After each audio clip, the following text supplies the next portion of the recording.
ओम शांति। आज 29 मार्च 2022 दिन मंगलवार की साकार मुरली। आइए अब सुनते हैं मीठे बाप दादा के मधुर महावाक्यों को। मीठे बच्चे, जितना प्यार से यज्ञ की सेवा करो उतना कमाई है। सेवा करते करते तुम बंधन मुक्त हो जाएंगे, कमाई जमा हो जाएगी। प्रश्न, अपने को सदा खुशी में रखने की युक्ति कौन सी अपनानी है? उत्तर, अपने को सर्विस में बिजी रखो तो सदा खुशी रहेगी, कमाई होती रहेगी। सर्विस के समय आराम का ख्याल नहीं आना चाहिए। जितनी सर्विस मिले उतना खुश होना चाहिए। ऑनेस्ट बन प्यार से सर्विस करो। सर्विस के साथ साथ मीठा भी बनना है। कोई भी अवगुण तुम बच्चों में नहीं होना चाहिए। गीत, किसके लिए रुका है, किसके लिए रुकेगा। करना है जो भी कर ले, ये वक्त जा रहा है। ओम शांति। यह किसने कहा? बाप ने कहा बच्चों को। यह है बेहद की बाप। मनुष्य जब बूढ़ा होता है तो समझते हैं अब बहुत गई, बाकी थोड़ा समय है, कुछ अच्छा काम कर ले। इसलिए वानप्रस्थ अवस्था में सत्संग में जाते हैं। समझते हैं गृहस्थ में तो बहुत कुछ किया, अब कुछ अच्छा काम भी करें। वानप्रस्थी माना ही विकारों को छोड़ना, घर बार से संबंध छोड़ देना। इसलिए ही सत्संग में जाते हैं। सतयुग में तो ऐसी बातें होती नहीं, बाकी थोड़ा समय है। जन्म जन्मांतर के पापों का बोझा सिर पर है। अब ही बाप से वर्षा ले लो। वो लोग साधु संगत तो करते हैं, परंतु कोई लक्ष्य नहीं मिलता जो योग रखें। बाकी पाप कम होते हैं। बड़ा पाप तो होता है विकारों का। धंधा धौरी छोड़ देते हैं। आजकल तो तमो प्रधान अवस्था है तो विकार को छोड़ते नहीं। 70-80 वर्ष के भी बच्चे पैदा करते हैं। बाप कहते हैं अब यह रावण राज्य खल्लास होना है, समय बहुत थोड़ा है। इसलिए बाप से योग लगाते रहो और स्वदर्शन चक्र फिराते रहो। वापिस चलने में थोड़े दिन हैं। सिर पर पापों का बोझा बहुत है, इसलिए जितना हो सके टाइम निकाल मुझे याद करो। धंधा धौरी आदि कर्म तो करना ही है, क्योंकि तुम कर्म योगी हो। 8 घंटा इसमें लगाना है, वह भी होगा पिछाड़ी में। ऐसे मत समझो कि सिर्फ बूढ़ियों को ही याद करना है। नहीं, सबका मौत अब नजदीक है। यह शिक्षा सबके लिए है। छोटे बच्चों को भी समझाना है। हम आत्मा हैं, परम धाम से आए हैं, बिल्कुल सहज है। गृहस्थ का भी पालन करना है। गृहस्थ व्यवहार में रहते भी शिक्षा लेनी है। फिर सर्विसेबल बनने से बंधन आपे ही छूट जाएंगे। घर वाले आपे ही कहेंगे तुम भल सर्विस करो, हम बच्चों को संभाल लेंगे, या माई अर्थात नौकर रखेंगे। तो उसमें उनको भी फायदा है। समझो घर में 5-6 बच्चे हैं। स्त्री चाहती है हम ईश्वरीय सेवा करें और अच्छी सर्विसेबल है, तो बच्चों के लिए माई रख सकते हैं, क्योंकि उसमें अपना भी कल्याण और दूसरों का भी कल्याण होगा। दोनों भी सर्विस में लग सकते हैं। सर्विस के तरीके तो बहुत हैं। सुबह और शाम सर्विस हो सकती है। दिन में माताओं का क्लास होना जरूरी है। बीके को सेवा के समय सोना नहीं है। कोई कोई बच्चियां टाइम रखती हैं युक्ति से, समझती हैं दिन में कोई ना आए। व्यापारी लोग अथवा नौकरी करने वाले लोग दिन में सोते नहीं हैं। यहाँ तो जितना बाबा के यज्ञ की सेवा करेंगे उतना कमाई ही कमाई है। बहुत फायदा है। सारा दिन काम में बिजी रहना चाहिए। प्रदर्शनी में बहुत बिजी रहते हैं। कहते हैं बाबा बोलते बोलते गला घुट जाता है, क्योंकि अचानक आकर सर्विस पड़ती है। हमेशा इतनी सर्विस करने वाले होते तो गला खराब नहीं होता। आदत पड़ जाने से फिर थकावट नहीं होती है। फिर एक जैसे भी सभी नहीं है। कोई तो बहुत ऑनेस्ट हैं, जितनी सर्विस मिले तो उनको खुशी होती है, क्योंकि एवजा भी मिलता है। जो अच्छी रीति सर्विस में लगे रहते हैं, तुम्हें बहुत मीठा बनना है, अवगुण निकल जाने चाहिए। श्री कृष्ण की महिमा गाई जाती है, सर्वगुण संपन्न। यहाँ है सब में आसुरी गुण, कोई भी खामी ना हो, ऐसा मीठा बनना है। सो तब बनेंगे जब सर्विस करेंगे। कहाँ भी जाकर सर्विस करनी है। रावण की जंजीरों से सबको छुड़ाना है, पहले तो अपनी जीवन बनानी है। हम बैठ जाएं तो घाटा हमको पड़ेगा। पहले तो यह रूहानी सर्विस है। किसी का भला करें, किसी को निरोगी, धनवान, आयुष्मान बनाएं। सारा दिन यह ख्याल चलना चाहिए। वह बच्चे ही दिल पर चढ़ सकते हैं और तख्त नशीन भी होते हैं। पहले बाप का परिचय देना है। बाप स्वर्ग का रचयिता है, उसको जानते हो? परम पिता परमात्मा से तुम्हारा क्या संबंध है? पहचान देनी है तो बाप से लव जुटे। बाप कहते हैं, मैं कल्प के संगम युग पर आकर नरक को स्वर्ग बनाता हूं। कृष्ण तो यह कह ना सके, वह तो स्वर्ग का प्रिंस है। रूप बदलते जाते हैं, झाड़ पर समझाना है। ऊपर पतित दुनिया में ब्रह्मा खड़ा है, वह है पतित।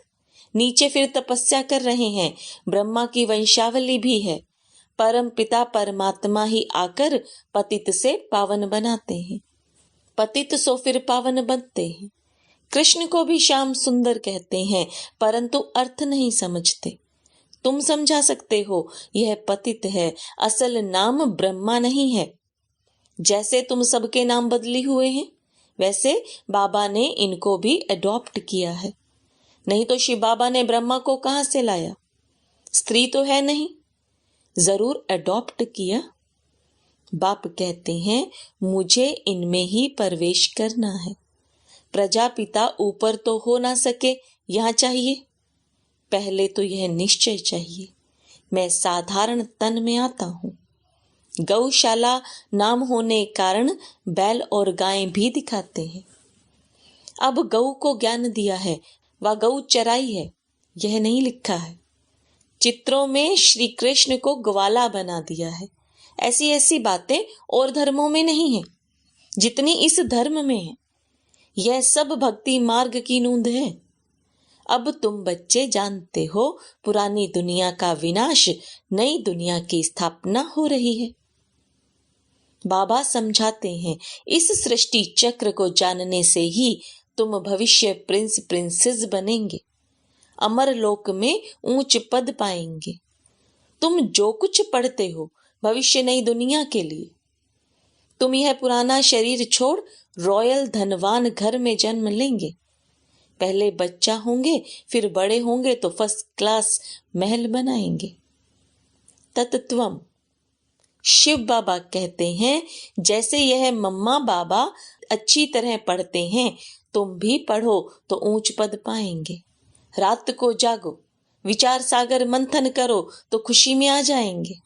उस समय ही खुशी का पारा चढ़ता है। दिन में धंधे आदि का बंधन है, रात को तो कोई बंधन नहीं। रात को बाबा की याद में सोएंगे तो सुबह को बाबा आकर खटिया हिलाएंगे। ऐसा भी बहुत अनुभव लिखते हैं।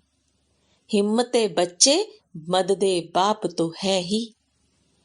अपने ऊपर बहुत अटेंशन रखो। सन्यासियों का धर्म अलग है। जिस धर्म का जितना सिजरा होगा उतना ही बनेगा। जो और धर्मों में कन्वर्ट हो गए होंगे वह फिर अपने धर्म में आएंगे। समझो, सन्यास धर्म के 1 या 2 करोड़ एक्टर्स हैं, उतने ही फिर होंगे। यह ड्रामा बड़ा एक्यूरेट बना हुआ है। कोई किस धर्म में, कोई किस धर्म में कन्वर्ट हो गए हैं, वह सब अपने अपने धर्म में चले जाएंगे। यह नॉलेज बुद्धि में बैठनी चाहिए। अब हम कहते हैं हम आत्मा हैं, शिव बाबा की संतान हैं, यह सारी विश्व मेरी है। हम रचयिता शिव बाबा के बच्चे बने हैं, हम विश्व के मालिक बने हैं। यह बुद्धि में आना चाहिए, तब अथाह खुशी रहेगी।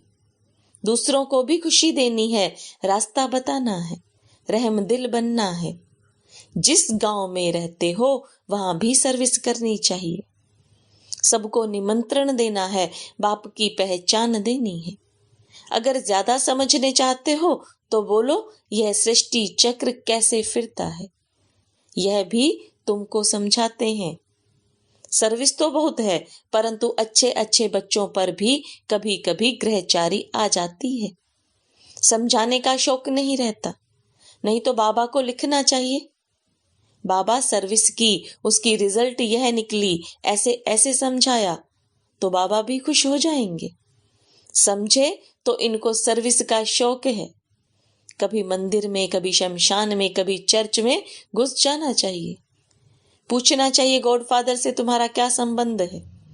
जब फादर है तो मुख से कहना चाहिए, हम बच्चे हैं, हेवनली गॉड फादर कहते हैं तो जरूर हेवन रचेंगे।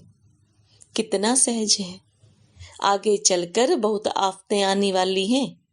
मनुष्यों को वैराग्य आएगा। शमशान में मनुष्यों को वैराग्य आता है। बस दुनिया की यह हालत हो जाएगी, इससे तो क्यों नहीं भगवान को पाने का रास्ता पकड़े। फिर गुरु आदि से जाकर पूछते हैं तो इन बंधनों से छूटने का रास्ता बताओ। तुम्हें अपने बच्चों आदि की पालना भी करनी है और सर्विस भी करनी है। मम्मा बाबा को देखो कितने बच्चे हैं, वह है हद का गृहस्थ व्यवहार। यह बाबा तो बेहद का मालिक है। बेहद के भाई बहनों को समझाते हैं, यह सबका अंतिम जन्म है।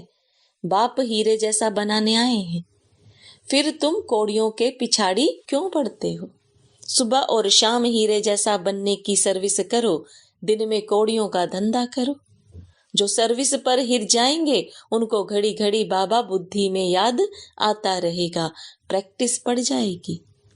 जिनके पास काम करेंगे उनको भी लक्ष्य देते रहेंगे, परंतु निकलेंगे तो कोटों में कोई।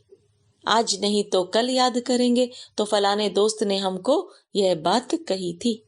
अगर पद पाना है तो हिम्मत चाहिए।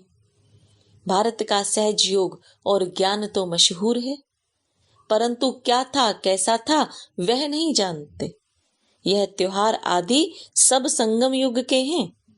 सतयुग में तो है ही राजाई, हिस्ट्री सारी है संगम की। सतयुगी देवताओं को राजाई कहाँ से मिली, यह भी अभी ही मालूम पड़ा है। तुम जानते हो हम ही राजाई लेते हैं और हम ही गंवाते हैं। जो जितनी सर्विस करेंगे, अब तो प्रदर्शनी की सर्विस बढ़ती जाती है। प्रोजेक्टर भी गांव गांव में जाएगा। यह सर्विस बहुत विस्तार को पाएगी, बच्चे भी वृद्धि को पाते रहेंगे। फिर इन भक्ति मार्ग की वैल्यू नहीं रहेगी। यह ड्रामा में था, ऐसे नहीं कि यह क्यों हुआ, ऐसे ना करते तो ऐसे होता था, यह भी नहीं कह सकते। पास्ट जो हुआ सो ठीक, आगे के लिए खबरदार। माया कोई विकर्म न कराए। मनसा तूफान तो आएंगे, परंतु कर्मेंद्रियों से कोई विकर्म नहीं करना। फालतू संकल्प तो बहुत आएंगे, फिर भी पुरुषार्थ कर शिव बाबा को याद करते रहो। हार्ट फेल नहीं होना है। कई बच्चे लिखते हैं, बाबा 15-20 वर्ष से बीमारी के कारण पवित्र रहते हैं, फिर भी मनसा बहुत खराब रहती है। बाबा लिखते हैं, तूफान तो बहुत आएंगे, माया हैरान करेगी, पर विकार में नहीं जाना। यह तुम्हारे ही विकर्मों का हिसाब किताब है। योग बल से ही खत्म होगा, डरना नहीं है। माया बड़ी बलवान है, कोई को भी छोड़ती नहीं है। सर्विस तो अथाह है, जितना भी कोई करे। अच्छा, मीठे मीठे सर्विसेबल सिखिल दे बच्चों प्रति नंबर वार पुरुषार्थ अनुसार माता पिता बाप दादा का याद प्यार और गुड मॉर्निंग। रूहानी बाप की रूहानी बच्चों को नमस्ते। रूहानी बच्चों की रूहानी बाप दादा को याद प्यार गुड मॉर्निंग और नमस्ते।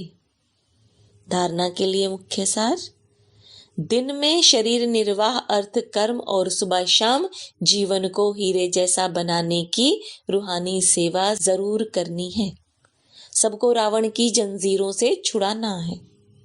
माया कोई भी विकर्म ना करा दे, इसमें बहुत बहुत खबरदार रहना है। कर्मेंद्रियों से कभी कोई विकर्म नहीं करना है। आसुरी अवगुण निकाल देने हैं। वरदान: दिल की तपस्या द्वारा संतुष्टता का सर्टिफिकेट प्राप्त करने वाले सर्व की दुआओं के अधिकारी भव। तपस्या के चार्ट में अपने को सर्टिफिकेट देने वाले तो बहुत हैं, लेकिन सर्व की संतुष्टता का सर्टिफिकेट तभी प्राप्त होता है जब दिल की तपस्या हो, सर्व के प्रति दिल का प्यार हो, निमित्त भाव और शुभ भाव हो। ऐसे बच्चे सर्व की दुआओं के अधिकारी बन जाते हैं। कम से कम 95% आत्माएं संतुष्टता का सर्टिफिकेट दें। सबके मुख से निकले कि हाँ, यह नंबर 1 है। ऐसा सबके दिलों से दुआओं का सर्टिफिकेट प्राप्त करने वाले ही बाप समान बनते हैं।